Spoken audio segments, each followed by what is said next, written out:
Agora eu era herói e o meu cavalo só falava inglês. Agora eu era o herói e o meu cavalo só falava inglês.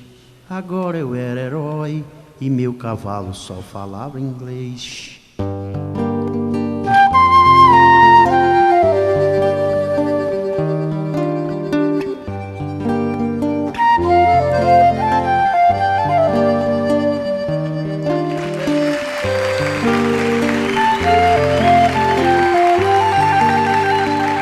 Agora eu era o herói e o meu cavalo só falava inglês. A noiva do cowboy era você, além das outras três. Eu enfrentava os batalhões, os alemães e seus canhões. Guardava o meu bodoque e ensaiava um rock para as matinês. Agora eu era o rei, era o bedel e era também juiz. E pela minha lei a gente era obrigado a ser feliz. E você era a princesa que eu fiz coroar, e era tão linda de se admirar, e andava nua pelo meu país. Não, não fuja não, finja que agora eu era o seu brinquedo. Eu era o seu peão, o seu bicho preferido. Não me dê a mão, finja que agora já não tem mais medo. No tempo da maldade achou que a gente nem tinha nascido. E agora era fatal que o faz de conta terminasse assim. Pra lá desse quintal tem uma noite que não tem mais fim. E você fugiu do mundo sem me avisar, e agora eu era um louco a perguntar o que é que a vida vai fazer de mim.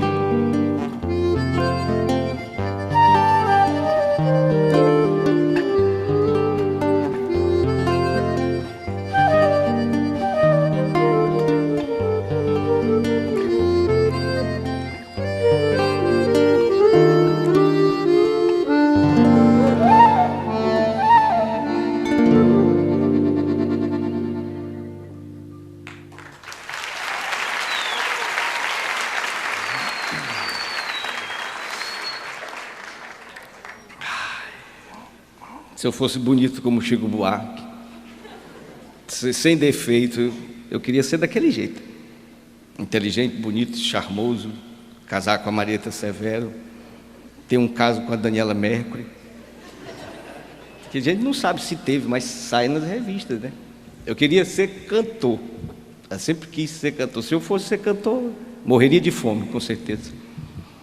O pessoal prefere o Frank Aguiar.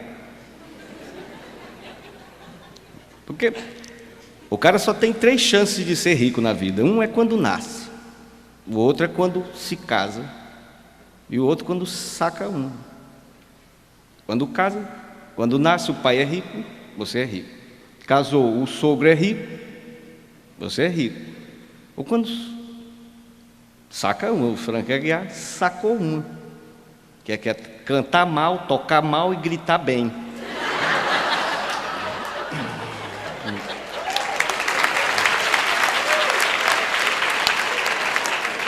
Ele abria show para mim em Picos. Imagina, em Picos.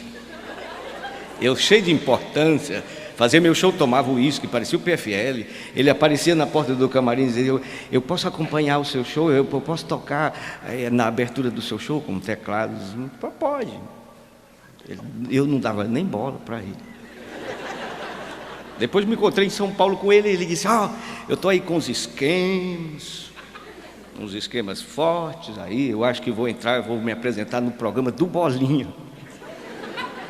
Aí eu olhei para o meu empresário, cheio de importância, eu disse: esse besta veio, foi passar fome aqui. Tá aí o homem milionário e eu sendo besta.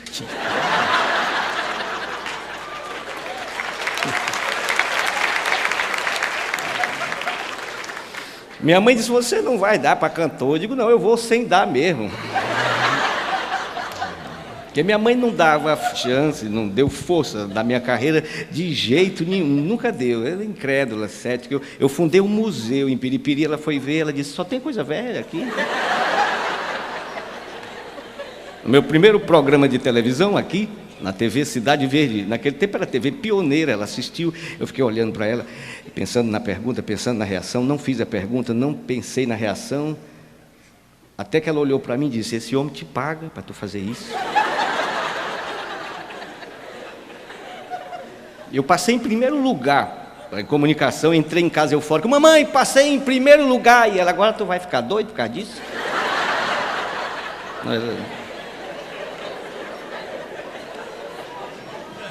Nós somos uma família de 12 filhos, minha mãe teve 12 filhos e meu pai 33 filhos, porque ele teve outras 2 mulheres. Quando meu pai morreu, minha mãe ainda disse, teu pai não gozou a vida. Mamãe, pelo amor de Deus.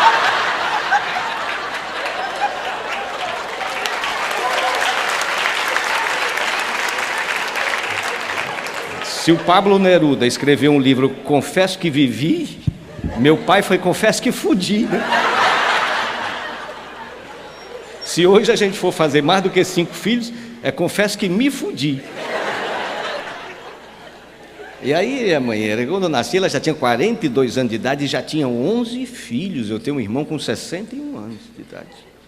E ela não tinha mais condição de ter filhos. Ela já era velha, já estava acabada. A mulher do sertão do Piauí, naquele tempo, se acabava muito cedo. Ela não tinha peito e nem leite. Eu fui amamentado por uma vizinha, que até hoje cobra esse leite. Porque vizinho, se você pede um pires de açúcar, ele cobra, imagina um leite que salvou uma vida. E o médico proibiu, minha mãe não podia mais ter filho, 42 anos, eu sou o caçula e o temporão, foi 10 anos sem ter filho, gravidez de alto risco e parto de alto risco. O médico disse, a senhora não pode mais ter filhos. Naquele tempo não tinha anticoncepcional e nem camisinha.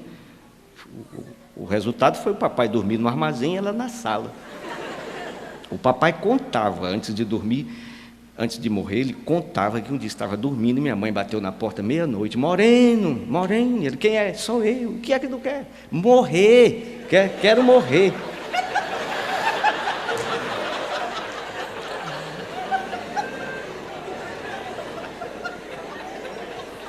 Deu no que deu. Eu nunca me conformei em imitar vozes, porque eu pensei mesmo que aquilo era uma coisa meio indigna, meio subalterna, meio secundária. A gente nasce com o destino, só que a gente não olha para o destino da gente. O destino, o dom, o que nos faz feliz, a gente não olha. Eu levei anos para assumir isso, era o meu destino, minha felicidade, meu veículo, minha missão, me comunicar com vocês, ouvindo aquelas vozes. E viajando, divulgando o Piauí de uma forma positiva, porque fizeram tudo ao contrário. O Paulo Francis escreveu um livro em 1958, O Afeto em que se Encerra, que ele acaba com a nota do Piauí.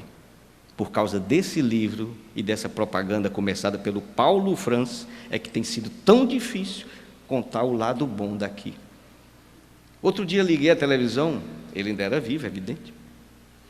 Estava de Nova York comentando um caso de cólera no Piauí, em Luzilândia.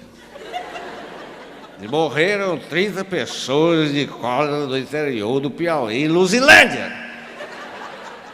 O Piauí, para quem não sabe, é o estado do nordestino fundado por Domingos Jorge Velho.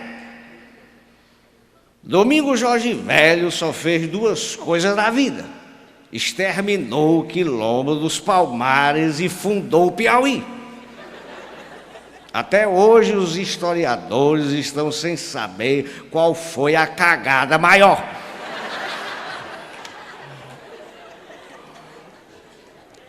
A cólera foi banida na Europa na Idade Média.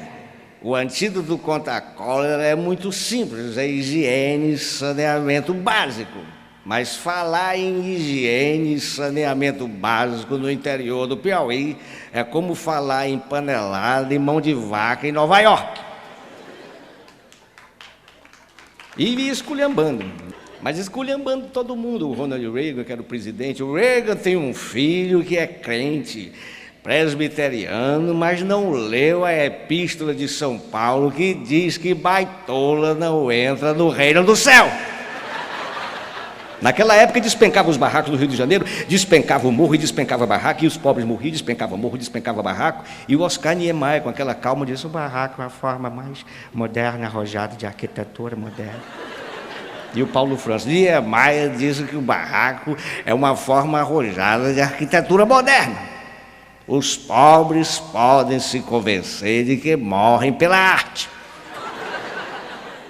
Veio aqui em Teresina e foi entrevistado pela imprensa, entrevista coletiva, jornalista de todo tipo, o Hilden Cunha, que fala no rádio há 30 anos e ninguém entende o que ele diz. Visitando Teresina, você sabe, você está na mensagem? Quando o prefeito Firmino Filho viajou para Santiago de Compostela, levou uma chuva de granizo. E ele diz: o prefeito levou uma chuva de granizo e morreu. Aí a Alice Moreira fez aquela pergunta clássica ao quinteto violado: quantos membros compõem o quinteto violado? Ainda teve um cara cínico: 5, responda. O Cláudio Barros só desmunhecava. E o Efraim, aquela conversa comprida: o senhor visitando Teresina? Eu se saber assim, as matérias.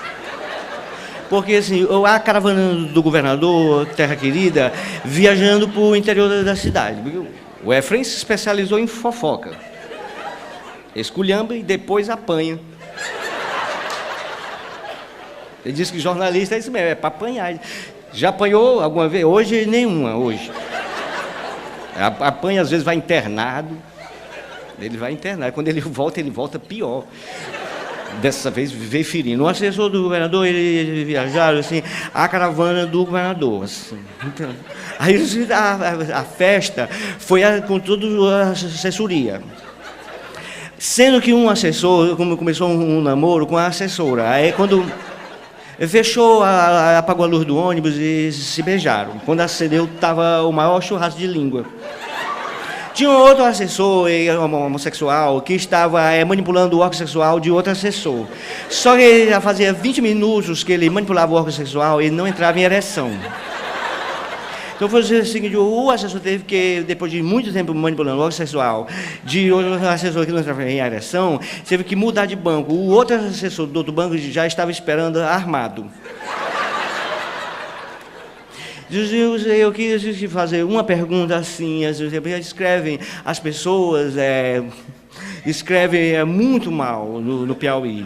Eu quis saber do Paulo Francis uma opinião sobre a ética e a verdade, porque assim, o jornalista tem a verdade, que a verdade do jornalista às vezes não é o do leitor, porque tem o dono do jornal, tem aquela ética da verdade jornalista dentro de um contexto que aquilo seria a verdade, dentro da ética não fosse uma coisa verdadeira.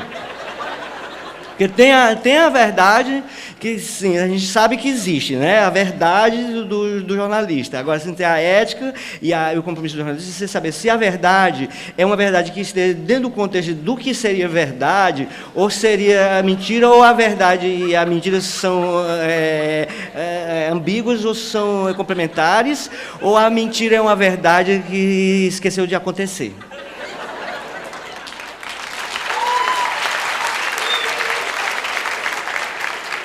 É só isso aí que eu queria saber.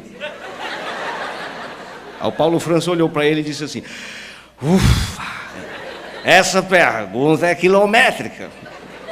Pilatos perguntou a Jesus o que era verdade e ele não respondeu. Nem eu vou responder.